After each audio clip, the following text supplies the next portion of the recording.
History has its legends.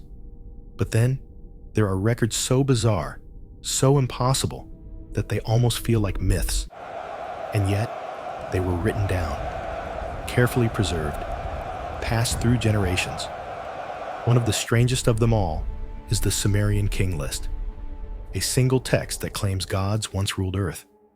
Not for a few years, not even a few centuries, but for 241,200 years. So what exactly is this list? Who wrote it? And why does it describe rulers who reigned for lifespans longer than entire civilizations? The year is 1900.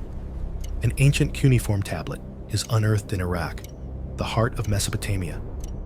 At first glance, it looks like just another artifact, a king list recording rulers in order.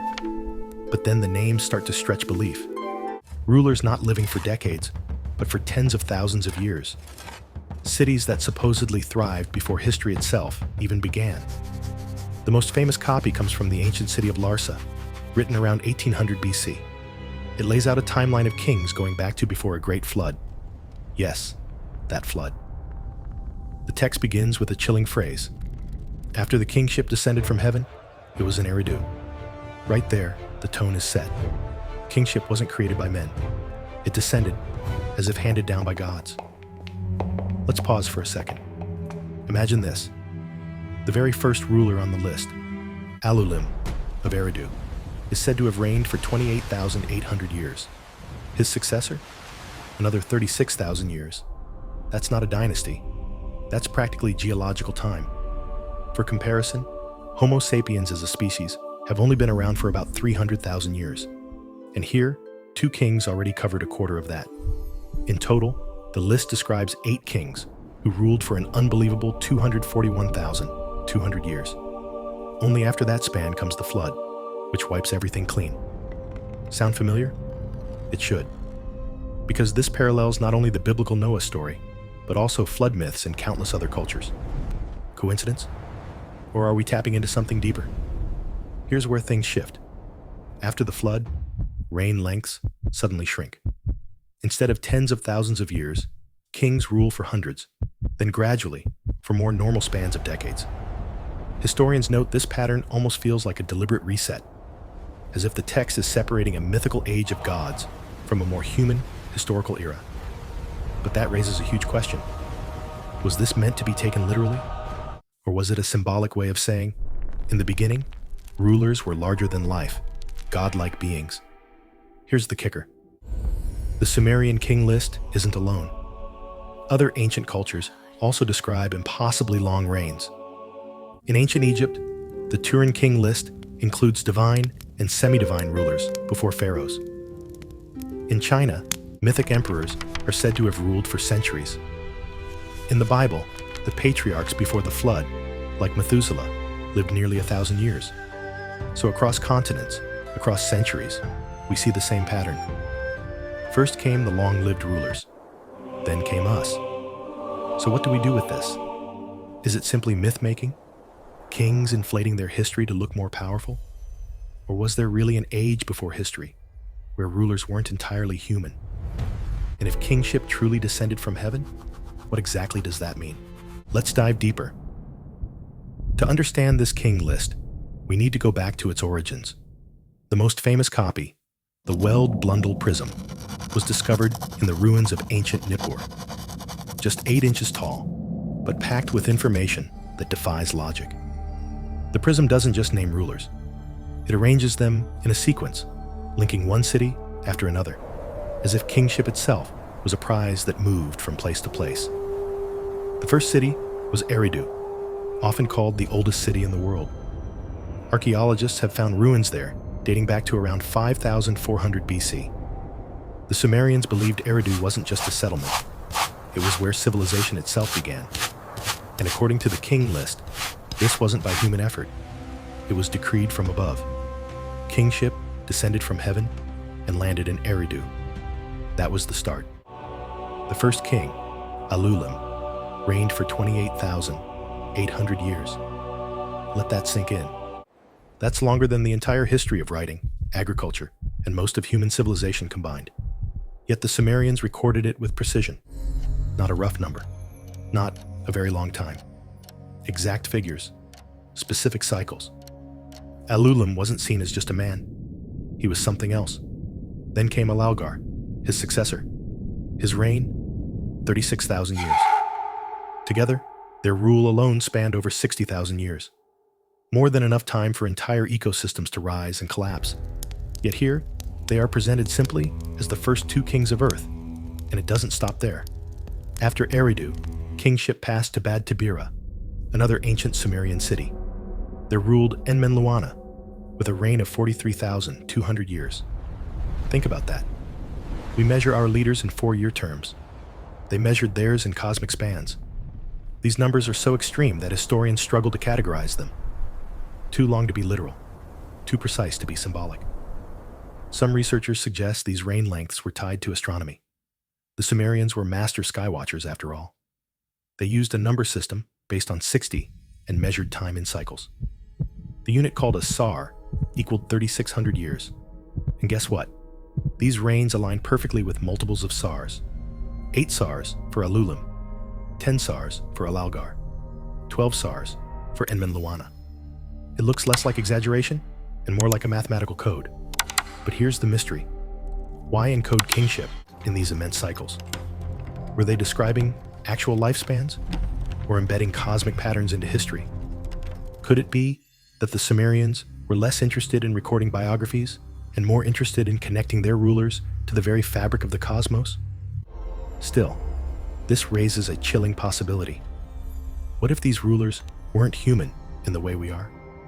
Ancient astronaut theorists argue the King List preserves a memory of beings who came from the stars, beings with lifespans stretching thousands of years. The Sumerians called them the Anunnaki, deities who descended from the heavens, taught humanity agriculture, writing, architecture, and then ruled as kings. If so, then the King List isn't mythology. It's history, pre-human history, a record of rulers who lived, governed, and vanished long before ordinary mortals ever wore crowns. And the pattern continues, one king after another, spanning not years, but ages, until something happens, something catastrophic, something that changes everything, the Great Flood. And then comes the turning point. After listing these impossible reigns, the Sumerian King List makes a chilling statement. Then the flood swept over. Just like that, the age of God Kings ends. The entire world reset. Civilization erased, except for a chosen few who survived. Sound familiar? It should, because nearly every ancient culture has a flood story.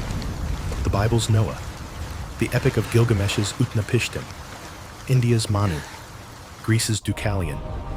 Different lands, different names, but the same theme. A catastrophic deluge that wiped out humanity. And here, carved into a Sumerian prism, we find the oldest written version of that story. But what makes the King List unique is its placement. The flood isn't just a side tale, it's the dividing line of history. Before the flood, kings reigned for tens of thousands of years. After the flood, everything changes. Lifespans shorten. Rulers become mortal. Human history, as we recognize it, begins. After the flood, kingship descends once more from heaven. But now it moves to Kish, a city in northern Mesopotamia. Here, the rulers reign for hundreds of years instead of tens of thousands. Still long, yes, but no longer cosmic. For example, Gusher, the first post-flood king, ruled for 1,200 years. His successors? 800 years, 400 years. And gradually, the numbers shrink. It's as if the flood didn't just destroy the world, it severed a connection between gods and men. Before, rulers were almost eternal. After, they were mortal. Something had changed forever. Now imagine the impact this had on the Sumerians. To them, kingship was never simply political. It wasn't about elections, armies, or land. Kingship was sacred, a cosmic authority descending from the heavens. And when the flood hit, that authority fractured. The divine still touched the earth, but only faintly, only through human kings who could die. This raises a disturbing question. What exactly was lost in that flood? Was it only people and cities? Or was it knowledge, technology, a forgotten link between the human race and something far greater? Consider this. Many ancient flood stories describe not just destruction, but survival of knowledge. Noah saves life. Utnapishtim preserves wisdom. In India, Manu carries seeds and scriptures.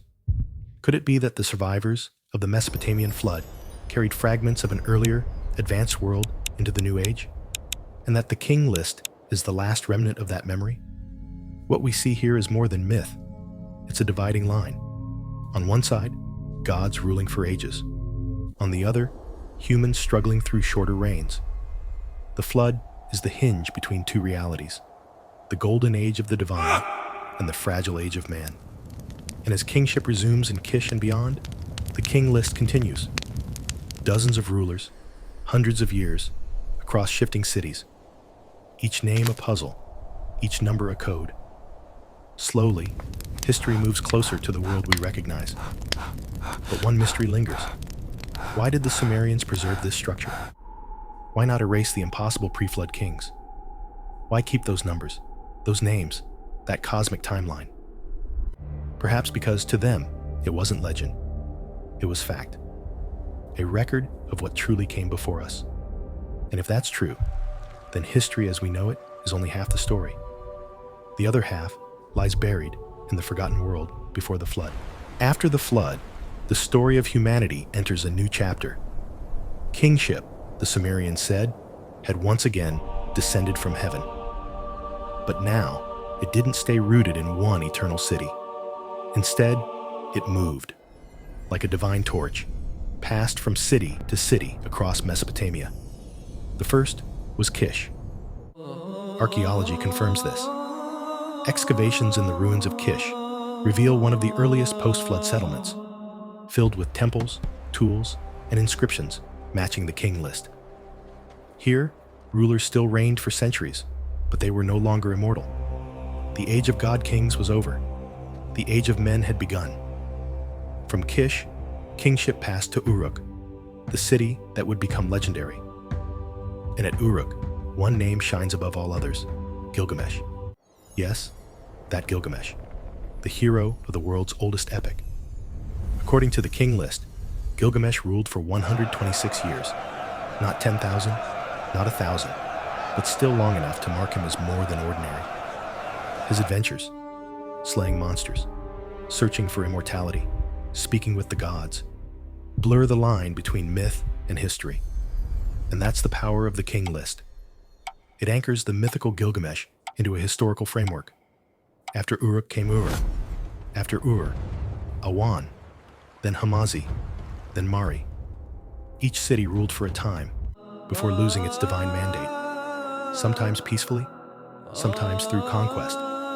To the Sumerians, this wasn't politics, it was fate.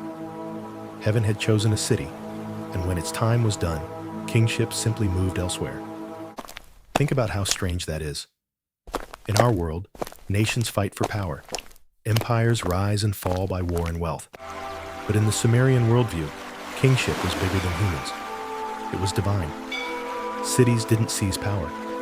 Power descended upon them. And when the gods withdrew it, nothing could stop their fall. This cycle, Kish to Uruk, Uruk to Ur to Mari, creates a rhythm in the King List. A rhythm that almost feels like a coded map of history. At times, kings reign for centuries. At others, for only decades. But every shift, every transfer, carries weight. As if the Sumerians were trying to preserve not just who ruled, but the cosmic order behind their rule. And here's where things get really interesting. When archaeologists compared the King List to real excavations, they noticed something shocking. Some of the kings were real. Entirely real. Their names matched inscriptions, tablets, and even graves. And Mebarajisi of Kish, for example, appears both in the King List and in excavated inscriptions dating back to around 2600 BC. He wasn't myth. He lived. And he ruled in the very city the King List claimed. This means the text isn't pure legend. It's part myth, part history, woven together into a timeline that bridges two worlds. Imagine a tapestry, threads of fact, threads of myth, blending into one story. That's the Sumerian King List.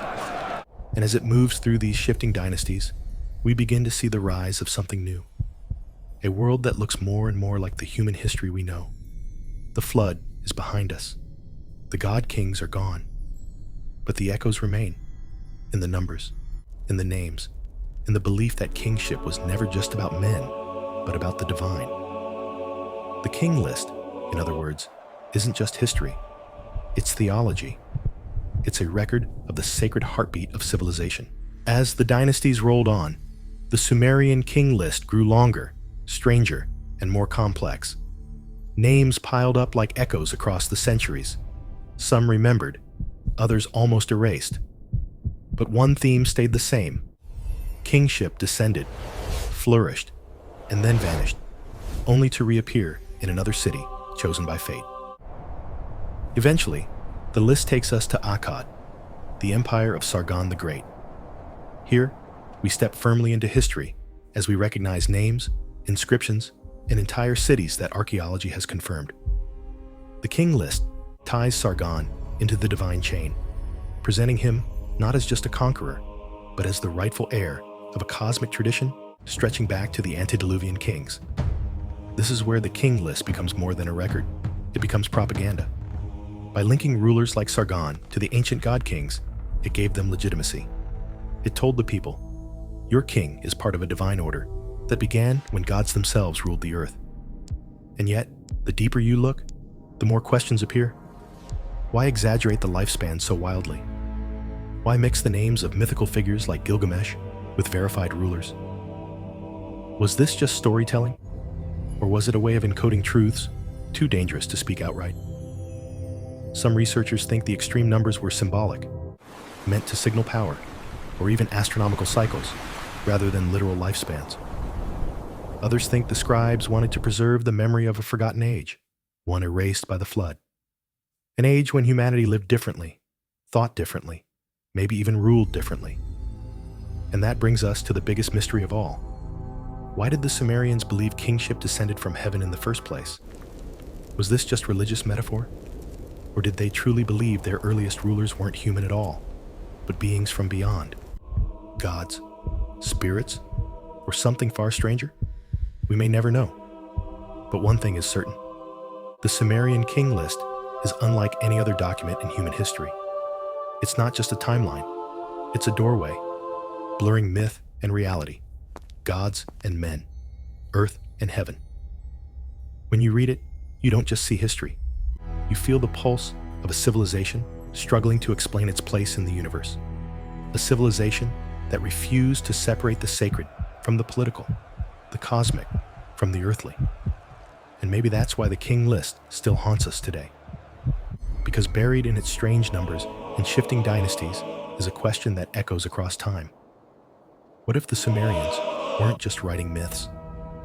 What if, in their own way, they were recording memories of an age before history began?